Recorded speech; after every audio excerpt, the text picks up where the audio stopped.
Assalamualaikum warahmatullahi wabarakatuh. Perkenalkan, nama saya Muhammad Mirza Mukti Wibowo, NIM 210101177140139. Saya akan mempresentasikan studi kasus Value Engineering, kasus 10, pembangunan jalan I-20 Eastbound DeKalb County, Georgia. Laporan ini berisi rangkuman analisis dan kesimpulan oleh tim Lokakarya Rekayasa Nilai PBS dan J ketika mereka melakukan studi rekayasa nilai pada 9 sampai 12 Februari 2010 di Atlanta, di kantor Departemen Transportasi Georgia. Subjek studi rekayasa nilai diidentifikasi dalam laporan konsep proyek sebagai PI nomor 0009542 I-20 eastbound dari I-285 ke CR5150 atau Panola Road CD System di DeKalb County, Georgia. Desain untuk proyek telah disiapkan oleh Al-Qadis. Studi VE dilakukan pada proses desain awal. Perkiraan biaya konstruksi $61.654.000. Utilitas yang dapat diganti diperkirakan $3.222.852. Total biaya sekitar $64.876.940. Proyek ini memiliki tujuan yang diusulkan adalah untuk memberikan peningkatan operasional dan keselamatan sepanjang I-20 menuju ke timur di sekitar persimpangan I-285, dari sekitar Columbia Drive ke persimpangan I-20 Panola Road di DeKalb County.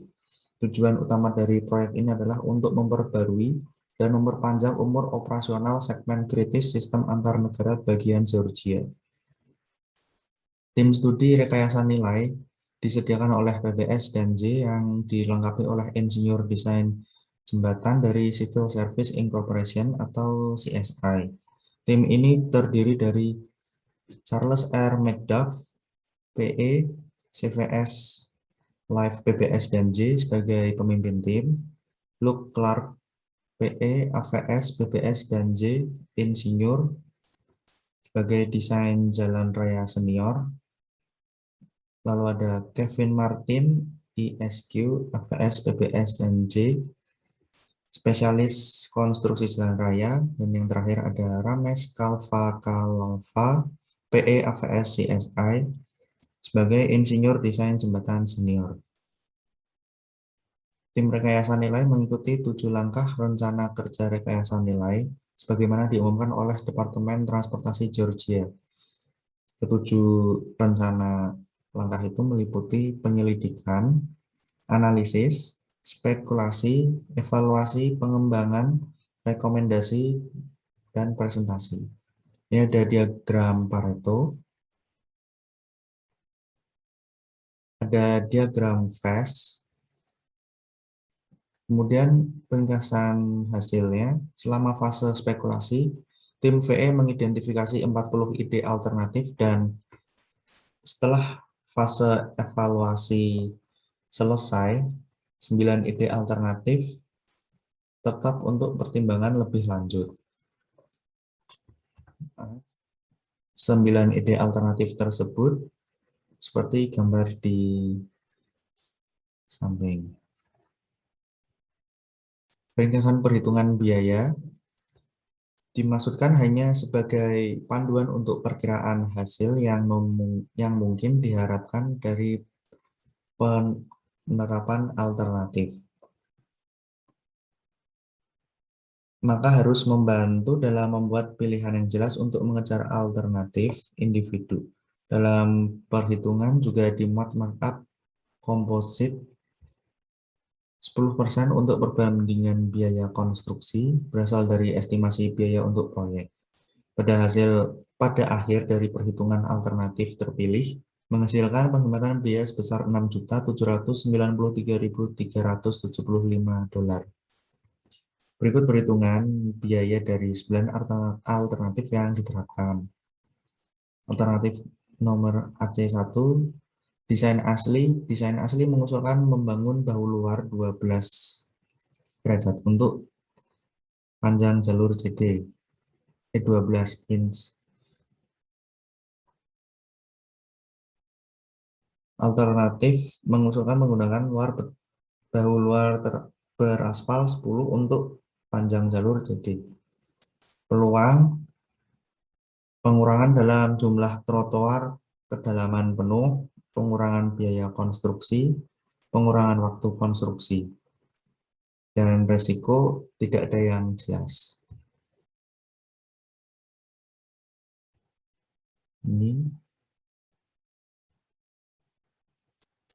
alternatif nomor AC2, desain asli mengusulkan penggilingan semua beton aspal di bagian dalam 2 jalur ke lapisan beton yang mendasarinya.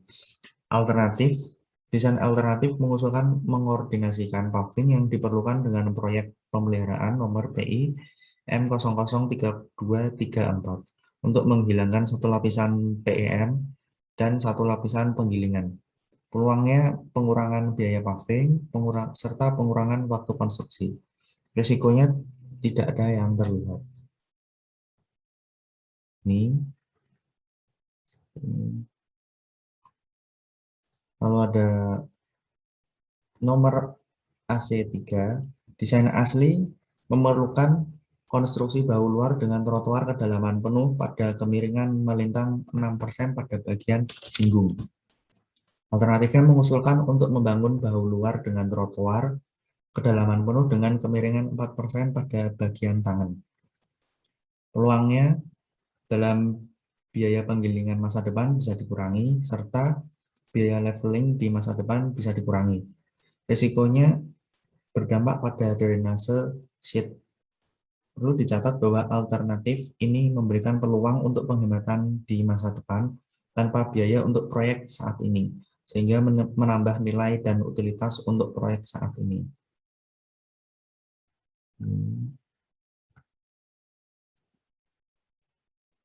Lalu berikutnya ada desain asli mengusulkan membangun tipe 26 beton median barrier untuk pemisahan positif antara tujuan umum dan jalur. Jadi dari perkiraan STA 65 hingga perkiraan STA 135. Alternatifnya mengusulkan menggunakan pagar pembatas bermuka 2 tipe W sebagai pengganti rel penghalang beton. Peluangnya bisa menghemat biaya pertama untuk bahan yang digunakan, kurang menonjol untuk dihapus untuk pelebaran di masa depan, dan pengurangan waktu pemasangan. Resikonya yaitu membutuhkan revisi drainase serta meningkatkan biaya perawatan.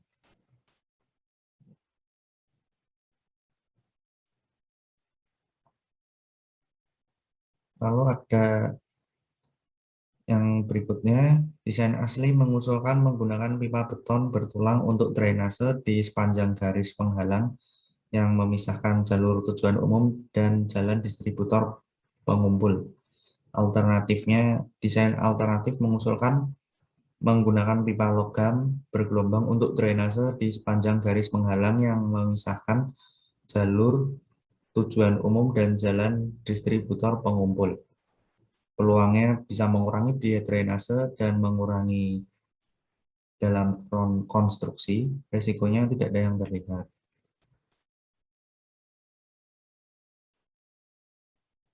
Lalu ada alternatif nomor RW1. Desain aslinya membutuhkan penggunaan dinding penahan CIP GDOT standar.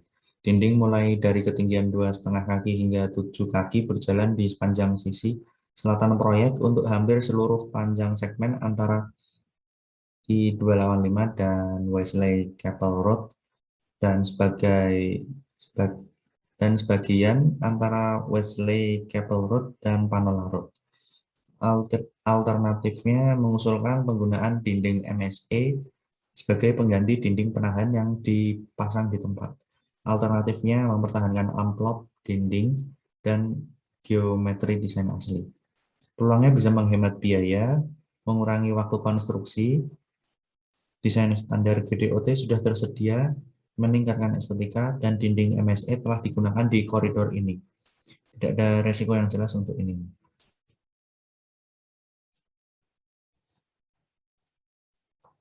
nomor RW9, desain aslinya memerlukan penyediaan dinding suara di sepanjang kedua sisi koridor.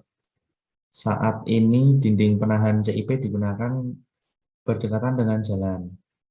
Alternatif ini mengusulkan penerapan teknik stabilisasi tanah untuk memfasilitasi lereng yang curam sebagai pengganti dinding penahan yang dipasang di tempat. Alternatifnya mempertahankan geometri jalan asli. Untuk peluang bisa menghemat biaya, mengurangi waktu konstruksi kurang mengganggu, dan menghemat pohon. Tidak ada resiko yang jelas.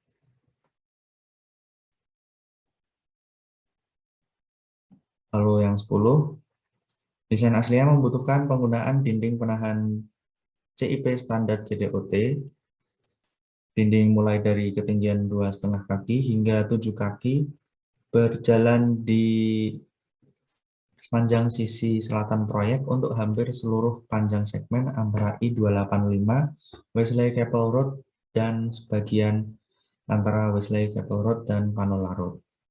Alternatif tersebut mengusulkan penggunaan tiang pancang sebagai pengganti dinding penahan yang dipasang di tempat.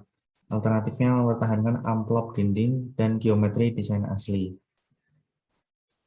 Peluangnya bisa menghemat biaya, mengurangi waktu konstruksi, serta tumpukan lembar bisa diselamatkan untuk digunakan nanti yang menghasilkan penghematan tambahan di masa depan. Risikonya tidak ada yang jelas. Seperti ini. Lalu ada alternatif nomor SB3. Desain aslinya mengusulkan memasang penghalang suara di sepanjang jalan menuju barat atau offside. Alternatifnya mengusulkan menunda pemasangan dinding penghalang suara di sepanjang jalan menuju barat sampai waktu hingga bagian jalan barat menuju dibangun kembali.